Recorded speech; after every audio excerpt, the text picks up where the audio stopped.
1,00,000 మంది శివభక్తులతో కలిసి మహారుద్రాక్ష పూజలో పాల్గొనండి. వెంటనే కాల్ చేసి మీ పేరును నమోదు చేసుకోండి.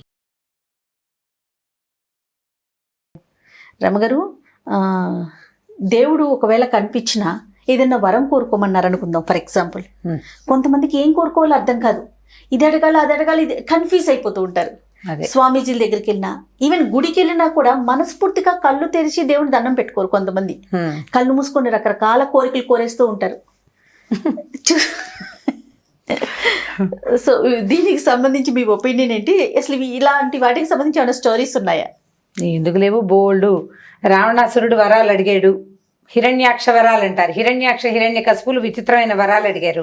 రావణాసురుడి వరాలు కొన్ని, కుంభకర్ణుడి వరాలు కొన్ని. ప్రతి వాళ్ళు మన దగ్గర ఉన్న పాత రాక్షసుల కథలు అన్ని వాళ్ళు అడిగిన వరాలే కనపడుతుంటాయి, వరాల కథలు. అయితే ఈ కొత్త కాలంలో కూడా ఏ గురువు గారి దగ్గరకో వెళ్తారు, మంత్రోపదేశం, ఆ మంత్రం చెప్పండి ఈ మంత్రం చెప్పండి అని అడిగే వాళ్ళు కూడా కనపడతారు. ఈ మంత్రోపదేశం కథ ఒకటి ఉంది మన దగ్గర, చెప్దాం. అయితే దీనికి కొంచెం రిలేటెడ్ థింగ్ ఇంకొకటి చెప్తాను. మన మామూలుగా రచయితల గురించి కొంతమంది పెద్దవాళ్ళ గురించి చెప్తుంటాను అప్పుడప్పుడు నేను. విశ్వనాథ సత్యనారాయణ గారిని తెలుగులో అత్యద్భుతమైన రచయిత, 1000 పడగలు లాంటి పరమాద్భుతమైన పుస్తకం రాశారు. వారిది పురాణ వైర గ్రంథమాల, నేపాళ రాజవంశ కథలు, కాశ్మీర్ రాజవంశ కథలు అత్యద్భుతంగా ఉంటాయి. ఈ లాంగ్వేజ్ మీ బోటి వాళ్ళకి కొరుకుడు పడదు, మేము చదువుతాం బాగా. నేను 1000 పడగలు అయితే 30 సార్ల కంటే ఎక్కువే చదివాను. మహా ఇష్టం 1000 పడగలు అంటే నాకు. ఈచ్ అండ్ ఎవ్రీ క్యారెక్టర్ వచ్చు నాకు నోటికి, అంత పిచ్చి అనమాట, అంత ఇష్టం బాగా. ఈ విశ్వనాథ సత్యనారాయణ గారి కథల్లో పులిమృగ్గు అనే ఒక కథ ఉంది, పులిముగ్గు. ఈ పులిమృగ్గు కథలో ఎలా చెప్తారంటే, ఒక మనిషి పులిగా మారడానికి, మనిషే మానవుడు పులిగా టర్న్ అవటం, పులిగా మారటానికి ఒక విచిత్రమైన ముగ్గు, వేరువేరు వర్ణాలు కలిగిన కొన్ని ఆకులు, అలమల తాలూకు రంగుల పొడులు చల్లి దాంట్లో పడి దొర్లుతాడనమాట. అతను పడుకుంటాడు, అందులో పులిగా మారతాడు.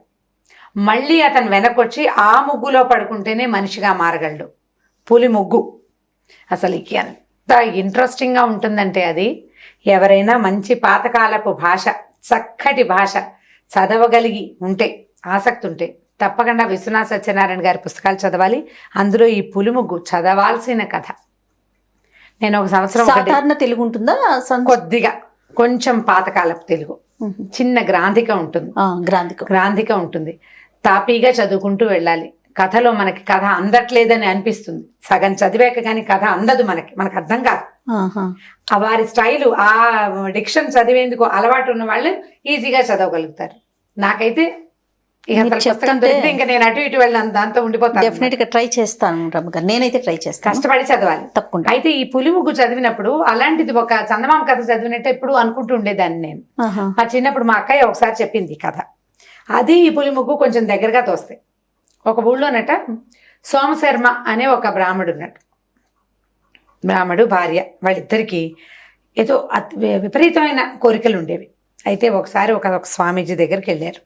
స్వామీజీ దగ్గరికి వెళ్తే ఆయనకి బాగా సేవించారు. వీళ్ళేవో పళ్ళు ఫలాలు పట్టుకెళ్ళారు, అపూర్వమైన పదార్థాలు కొన్నిచ్చి ఆయన్ని ఏం అడిగారంటే, ఈయన అడిగాడు, పులి మంత్రం చెప్పండి మాకు అని అడిగారు. పులి మంత్రం అనేసరికి ఆయన అన్నాడు, ఎందుకయ్యా ఇలా పిచ్చి పిచ్చి కోరికలు, ఇవి ప్రమాదాలకు దారితీస్తాయి. నేను ఈ మధ్యకాలంలో ఎవరికి ఇవ్వలేదు ఆ మంత్రం అంటే, కాదండి మేమన్నీ కలిగి ఉన్న వాళ్ళమే, మాకు ఇంకే కోరికలు లేవు, ఆ పులి మంత్రమే కావాలి అని అడిగారు.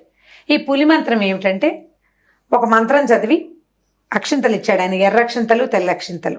ఈ అక్షింతలు దగ్గర పెట్టుకోండి.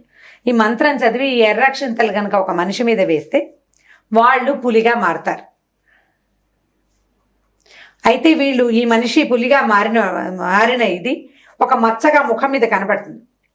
మనిషి తాలూకు మచ్చ అనమాట. అది మామూలు పులిలకు మచ్చలు ఉండవు, అవి చార్లు ఉంటాయి కదా. ఇప్పుడు మళ్ళీ మనం తర్వాత రెండో మంత్రం అంటే మనిషిగా మారే మంత్రం చదివి రెండో అక్షంతలు, తెల్ల అక్షంతలు ఆ మచ్చ మీద పడేలా గనక వేస్తే మామూలుగా అయిపోతారు. జాగ్రత్త ఒకటి. రెండోది, ఇప్పుడు ఎవరైతే పులిగా మారడానికి ఇష్టపడతారో వాళ్ళనే చెయ్యాలి. ఎవరిని పడితే వాళ్ళని నువ్వు చేయలేవు, మారడానికి ఇష్టపడాలి వాళ్ళు, ఒకటి. రెండో పాయింట్ ఏంటంటే, పులిగా మారిన తర్వాత వాళ్ళకి నేను మనిషిని అనే ఇంగితం ఉండదు. ఓకే అని చెప్పాడు. సరే, వీళ్ళిద్దరూ భార్యాభర్త ఆ మంత్రం చక్కగా విన్నారు. అంటే ఆవిడేం ఆయనే అతను నేర్చుకున్నాడు. ఇంటికి వెళ్ళాక ఈ భార్య ఏమండి ఆ పులి ఎలా ఉంటుందండి ఓసారి చూడాలనుందండి అని పీడించడం మొదలుపెట్టింది. చూస్తాను పులిని చూడాలి అంటే ఎవరిని అడుగుతాం, ఏమై నువ్వు పులేవు అంటే ఎవరైనా ఒప్పుకుంటారు? ఎవరు ఒప్పుకోరు. పైగా ఇందులో ప్రమాదం ఈవిడుంది, వాడికి స్పృహ ఉండదు.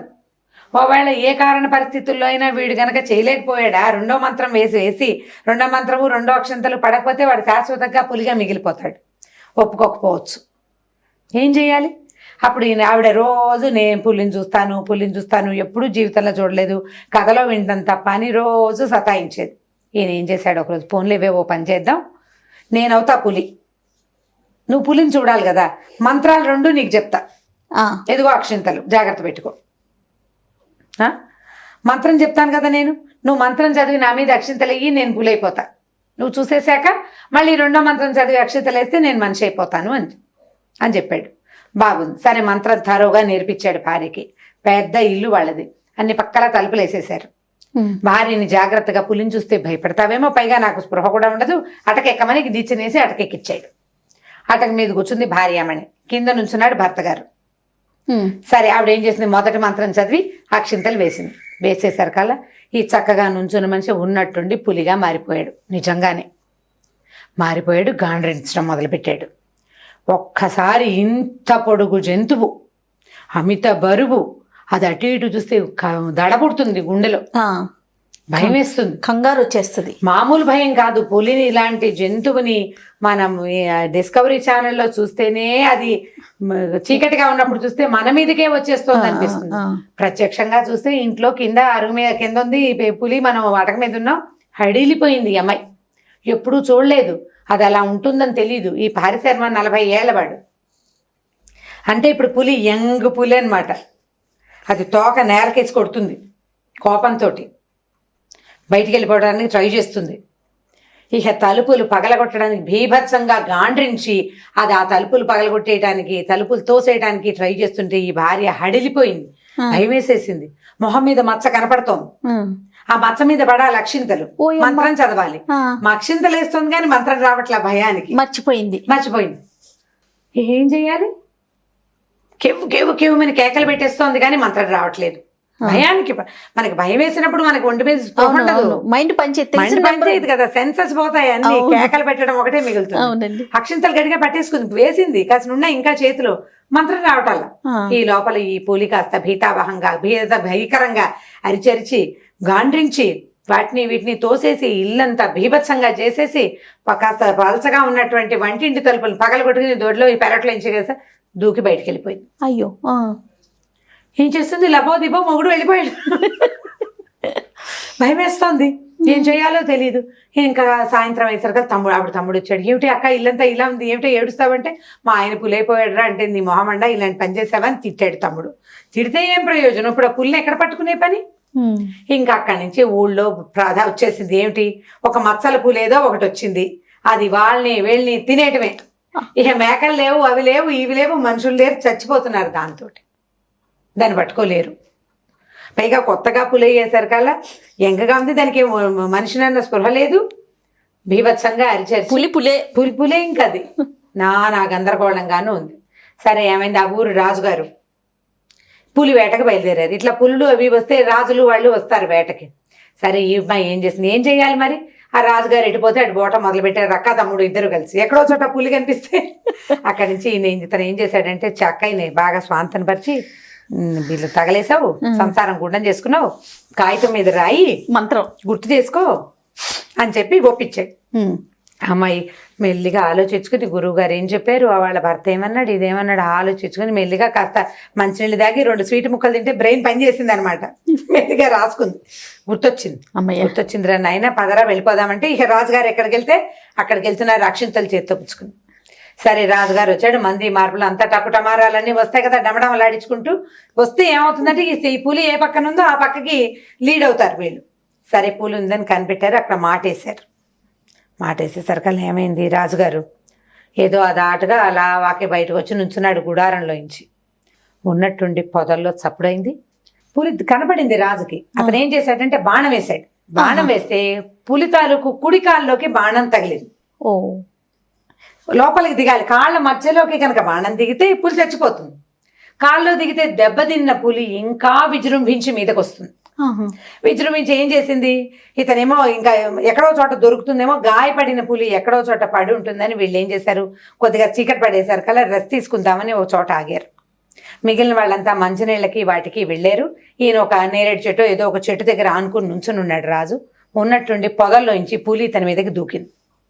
తన్ని కొట్టిన వాడెవడో పులికి తెలుసు కదా. ఈ దూకేసరికల్లా ఏమైంది, దూకటం ఇక రాజు మీద పడిపోయింది ఇంచుమించుగా. రాజుగారి మెడ పళ్ళతోటి పట్టుకుంది, ఓ పంజా వేసింది, మొహం పట్టుకుంటుంది. అసలు నాన్న గందరగోళంగా ఉంది, ఇక అయిపోయాను అనుకున్నాడు రాజు. ఇంతలో సడన్ గా ఏమైంది, తన మీద ఉన్నది పులి కాదు మనిషి అని అర్థమైంది రాజుకి. చచ్చిపోయాను అనుకోగానే కళ్ళు మూసుకుంటాం మనం, ఇట్లా కళ్ళు తెరిచి చూడం కదా మన మీద దూకిందని భయంతో కళ్ళు మూసుకుపోతాయి. ఆయనకు ఒక క్షణం తర్వాత బరువుగా ఉన్న పులి కాకుండా, ఈ గోళ్లతోటి ఉన్న పులి, పళ్ళతోటి ఉన్న పులి ముఖము కాకుండా మనిషి తన మీద ఉన్నట్టు తెలిసింది అతనికి. స్పృహ అలా అర్థమైంది. తెరిచి చూస్తే తన మీద ఒక బ్రాహ్మడు ఉన్నాడు, పంచకట్టుకుని చొక్కా లేకుండా ఉన్నవాడు. ఓకే, అతను పట్టుకుని ఉన్నాడు. తన్ని పట్టుకుని ఉండేసరికల్లా రాసలబడి ఏమిటి ఏమిటి ఎవరయ్యాను అంటే, అవును నువ్వెవరు అంటున్నాడు బ్రాహ్మడు కూడా. తీరా చూస్తే బ్రాహ్మడికి కాళ్ళు బాణం గుచ్చుకుని ఉంది. ఈ లేచి నుంచున్నాడు. ఇంతలో ఏమైంది, చెట్టు మీద నుంచి ఒక అమ్మాయి దిగింది. ఈ బ్రాహ్మడి భార్య రాజుగారు ఎక్కడుంటే అక్కడ నుంచి చూసుకుంటున్నారనమాట వాళ్ళు. ఈ పులి ముందు కొట్టాడు, దొరుకుతుందేమో అని ఆ రాజుగారి దగ్గరికి వచ్చారు. అమ్మాయి చెట్టు మీద కూర్చునుంది. ఎప్పుడైతే ఈ మచ్చల పులి అతని మీద దూకిందో రాజుగారి మీదకి, ఈ అమ్మాయి ఏం చేసింది, అక్షింతలు కరెక్ట్ గా మంత్రం చదివి ఆ పులి మీదకి పడేసింది.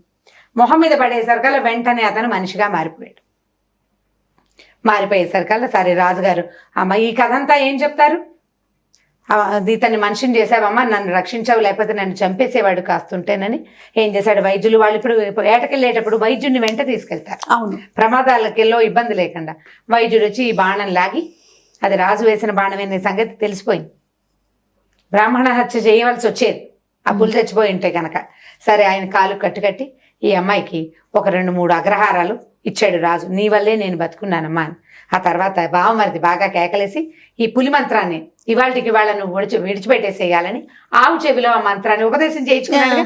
వదిలించేస్తారనమాట. వదిలేసాక ఇంకా ఆ మంత్రం ఫలించదు.